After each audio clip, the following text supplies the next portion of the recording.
Hello guys, ಮತ್ತೊಂದು ವಿಡಿಯೋಗೆ ಸ್ವಾಗತ ಸುಸ್ವಾಗತ. ಇವತ್ತು ನಾವು ಕಂಬಳಿ ಸೊಪ್ಪು ತೋಟಕ್ಕೆ ಬೇಸಾಯ ಆಗ್ತಾಯಿದ್ದೀವಿ. ನೋಡ್ಬೋದು, ತೋರಿಸ್ತೀವಿ ನೋಡಿ. ಕಂಬಳಿ ಸೊಪ್ಪಿಗೆ ಬೇಸಾಯ 2020 ಸಿಂಪಡಿಸ್ತಾ ಇದ್ದೀವಿ. 2020 ಸಿಂಪಡಿಸಿದ್ರೆ ಚೆನ್ನಾಗಿ ಇಳುವರಿ ಬರುತ್ತೆ.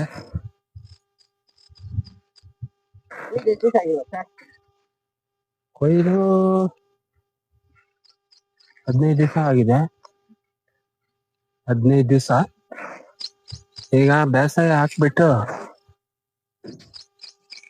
ಕಳೆ ಎಲ್ಲ ತೆಗೆದ್ಬಿಟ್ಟು ಏನ್ ಮಾಡಿದ್ರೆ ಕ್ವಾಲಿಟಿ ಚೆನ್ನಾಗಿ ಬರ್ತದೆ.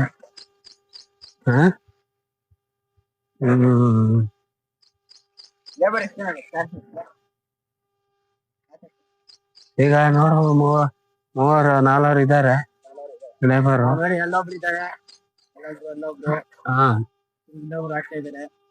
ಲೇಬರ್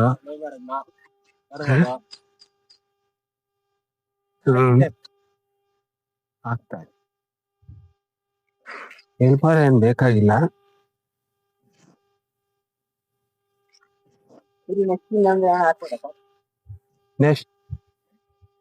ನೆಕ್ಸ್ಟ್ ಏನಿಲ್ಲ, ಇದು ಕಂಬಳಿ ಸೊಪ್ಪು ಬಂದಾಗ ಹುಳ ಎತ್ಕೊಂತೀವಿ. ಹುಳ ಎತ್ಕೊಂಡು ಹುಳ ಮೇಯಿಸ್ತೀವಿ. ಮೇಯಿಸ್ಬಿಟ್ಟು ಆಗಿದ್ದಾತ ತಿರ್ಗಾ ಕಂಬಳಿ ಗಿಡ ಉಳುಮೆ ಮಾಡಿಸ್ತೀವಿ.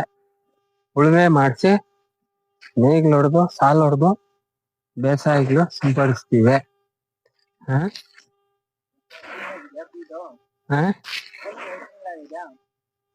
ಕೊಯ್ದು 15 ದಿವಸ ಆಗಿದೆ. ಅದು ಅಷ್ಟೇ, ಎಲ್ಲ ಒಂದು ಲಾಟ್ಕ ಇದು ಕೊಯ್ಲು ನಾವು ಮಾಡಿರೋದು. ಈಗ ಬೇಸಾಯ ಹಾಕ್ಬಿಟ್ಟು ಕಳೆ ಔಷಧಿ ಹೊಡಿಬೇಕಿರುತ್ತ. ಈಗ ಲೇಬರು ಇವರು ಕೂಲಿಯವರು ಸಿಗೋದಿಲ್ಲ. ಇದಕ್ಕ ಕಳೆ ಔಷಧಿ ಗ್ರಮಾಕ್ಷೆಲ್ಲು ತಂದು ಹೊಡಿತೀವಿ. ಗ್ರಮಾಕ್ಷೆಲ್ಲು ಹೊಡೆದಾಗ ಕ್ಲೀನ್ ಕಳೆ ಹೊರಟೋಗುತ್ತೆ. ನಾವು ಇದು ಟಿಪ್ಸ್ ರೋಗ ಬರುತ್ತೆ.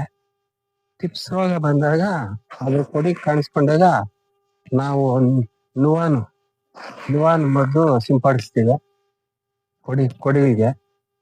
ಕೊಡಿಗೆ ಮಾತ್ರ ತೋರಿಸ್ಬೇಕದ. ನುವಾನ್ ಮದ್ದು ಸಿಂಪಡಿಸಿದಾಗ 25 ದಿವಸ ಉಳುವಕ ಸೊಪ್ಪು ಹಾಕಬಾರ್ದು. ಆಮೇಲೆ ಕೊಯ್ದು ಹಾಕಿದ್ರೆ ಎಲ್ಲ ಚೆನ್ನಾಗಿ ಇಳುವರಿ ಬರ್ತದೆ. ಇಳುವರಿ ಬಂದು ಆಗ ಹುಳ ತರಕ್ಕೆ ಇನ್ನೆಲ್ಲ 25 ದಿವಸ. ಈಗ ಬೇಸಾಯ ಸಿಂಪಡಿಸ್ತಾ ಇದ್ದೀವಲ್ಲ, ಬೇಸಾಯ ಸಿಂಪಡಣೆ ಮಾಡಿದಾಗ 25 ದಿವಸಕ್ಕೆ ರೆಡಿ ಆಗಿ ಬರುತ್ತೆ. ಈಗ ಮಳೆ ಅಂದ್ರೆ